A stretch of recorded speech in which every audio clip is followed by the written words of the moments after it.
కళ్ళ నిండా కుళ్ళుతో నిన్ను చూసే వాళ్ళకి నీ కష్టంతో పనిలేదు. మనసు నిండా ప్రేమతో నిన్ను చూసే వాళ్ళకి నీ లోపాలతో పనిలేదు.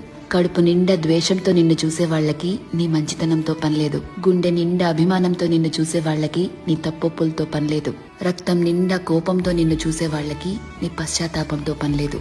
వీళ్లే కాదు, నీ చుట్టూ ఉన్న ఇంకో 100 మంది నిన్ను 100 రకాలుగా చూడొచ్చు. వాళ్ళందరూ వాళ్ల లోపల ఉన్న ఎమోషన్తోనే నిన్ను చూస్తారు. నిన్ను నిన్నుగా చూడగలిగేది ఆ పైవాడి తర్వాత నువ్వు మాత్రమే.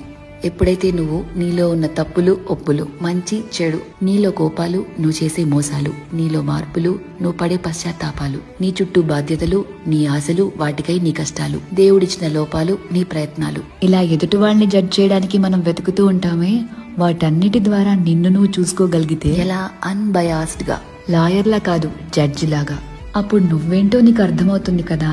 అదే సెల్ఫ్ అవేర్నెస్ అంటే.